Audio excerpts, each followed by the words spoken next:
मखदूमपुर प्रखंड प्रमुख के पति को मिली फोन पर धमकी, टेहटा थाने में दिया आवेदन। मखदूमपुर प्रखंड प्रमुख क्रांति देवी ने अपने पति सुबोध कुमार यादव को फोन पर धमकी देने का आरोप लगाते हुए टेहटा थाने में आवेदन देकर इंसाफ की गुहार लगाई है। इसके बाद पंचायत समिति सदस्यों की एक बैठक आयोजित की गई। बैठक में कई पंचायत समिति सदस्य मौजूद हुए। इस मौके पर प्रखंड प्रमुख क्रांति देवी एवं उनके पति सुबोध कुमार यादव सहित अन्य पंचायत समिति सदस्यों ने कहा कि प्रखंड प्रमुख के पति सुबोध कुमार यादव को फोन पर धमकी मिली थी, जिसे लेकर प्रखंड प्रमुख क्रांति देवी, पति सुबोध कुमार यादव सहित अन्य लोग जब मखदूमपुर थाना में मामला दर्ज कराने गए तो कोई सुनवाई नहीं की गई एवं दुर्व्यवहार का आरोप लगाया गया। प्रखंड प्रमुख के पति सुबोध कुमार यादव यह सब बात बोलते हुए भावुक हो गए। इस मौके पर अन्य पंचायत समिति सदस्य सहित अन्य लोग मौजूद रहे।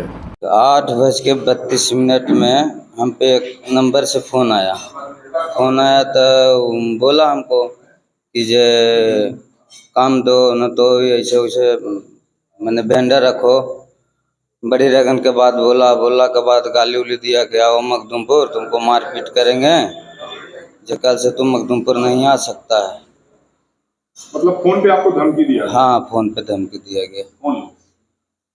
उनको नाम है बाबू, पलिया के हैं। आखिर वजह क्या है धमकी? वजह यही है कि वो मांग रहे थे ठीका और नहीं दिए, इसीलिए विरोध कर रहे हैं। आओ का इसलिए आप कहाँ गए? इसलिए हम गए मखदूमपुर थाना ने कि मेरे साथ एक नंबर से फ़ोन आया है, उसको नंबर इतना इतना है, दिए लिखे थे आवेदन में। और वहाँ गए तो बात की नंबर पर, बात करने के बाद बोले कि जे तू खुद अपराधी हो और बड़ी रगन के व्यवहारिक व्यवहार बात मैंने हाँ किए। और उसको बात कहें कि जहाँ जाना है जहाँ जाओ, कुछ होने वाला नहीं है। फिर मामला लिखित आवेदन में दिए तो फोटो कॉपी करा के वो रख लिए और बोले तुम चला जाओ टेहटा थाना। हाँ, फिर टेहटा थाना में हमारे मैडम और भाई, हमारे गुरुजी हैं। ये लोग भी है? हाँ। क्या नाम है आपका? मेरा नाम सुबोध कुमार यादव। चाहते क्या है? चाहते हैं कि जैसा मेरे साथ इधर होगा किया है, उसको इंसाफ चाहिए।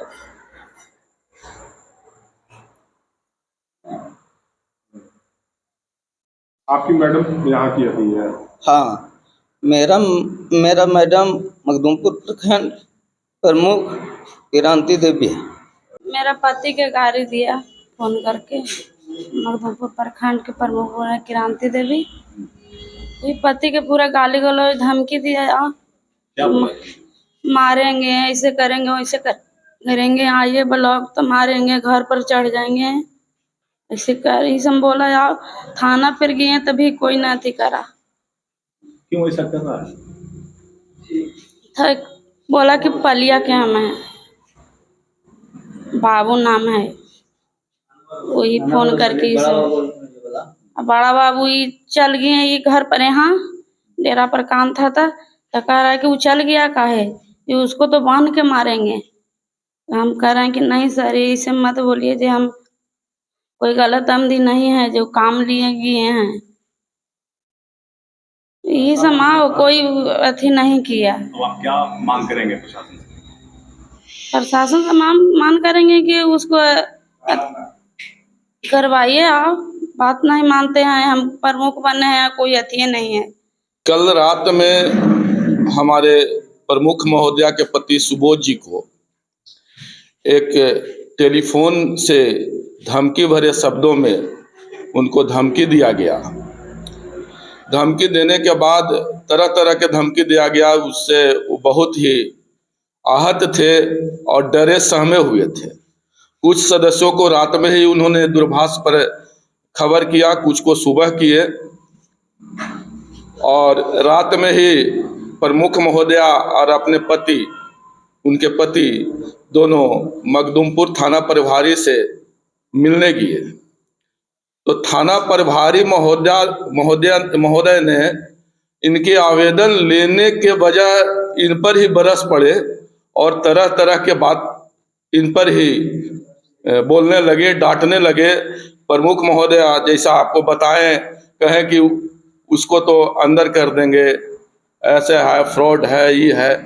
तो जांच का विषय था कि जब टेलीफोन पर उनको धमकी दिया गया तो इसकी जांच होनी चाहिए थी, न कि प्रमुख महोदय के पति को ही उल्टे प्रभारी महोदय धमकी दिए। जब उन्होंने एक हमारे प्रतिनिधि चुन्नू बाबू का नाम लिया तो प्रभारी महोदय उनको भी अनाप शनाप बोलने लगे।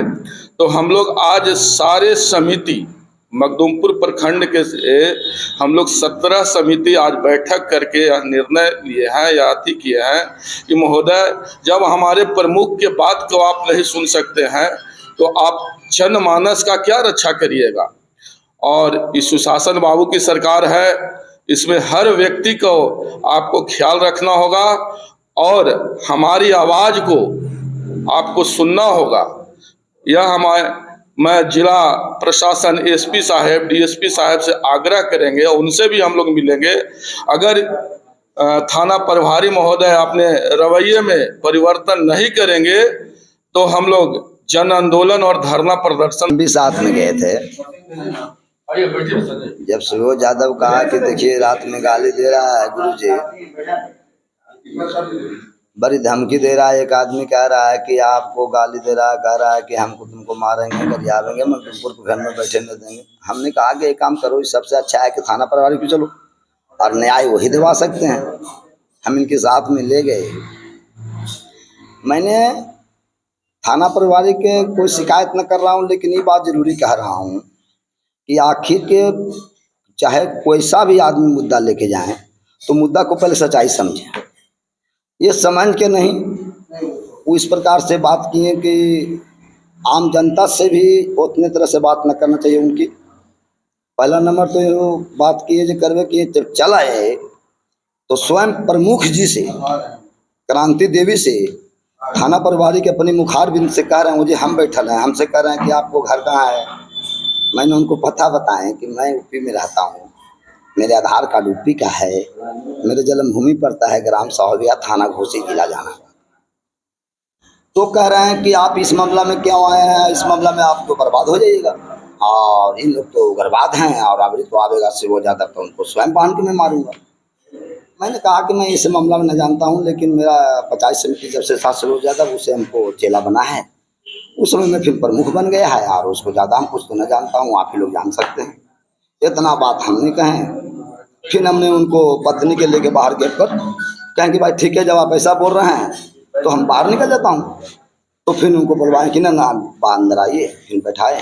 और विशेषता बात है, मैं यही चाहता हूँ, मैं एक संत हूँ और मैं यही चाहता हूँ जो हमसे पूछना चाहते हैं प्रभु तक कि यानी सच्चाई को कोई बात कोई निचोड़ न करें, बायोडाटा न करें, किन्हीं के कथना अनुकूल जो मन में आवे जो थाना प्रभारी को नहीं बोलना चाहिए। यानी किस लिए नहीं बोलना चाहिए कि किसी का धन वाला चाहे पैसा वाला को उनको मुंह देख के नहीं बोलना चाहिए, चाहे अच्छे आदमी चाहे बेजाय आदमी चाहे, सच्चाई को पकड़िए कि यानी सच्चाई दुख छलाए है, प्रमुख है, सही है, गुंडा थे, ये बात की मैं भी मानता हूँ, रंगबाज होंगे मैं भी मानता हूँ। लेकिन अभी के वर्तमान में जोन मैटर में आपको गया है, उसी जैसे रामन में सीता जी को सत्थर लिए थे, लेकिन भविष्य तो उनसे मिलने गए थे श्री राम प्रभु के शरण, तो उनको कबूल किए थे। जिस प्रकार से रात के शब्द में आईसीयू साहब प्रभाव करते हैं, उनको न बोलना चाहिए। और विशेषता क्या कहूँ मैं, मेरा क्या अधिकार है करने का। हमारा श्री श्री 108 श्री बालक दास महाराज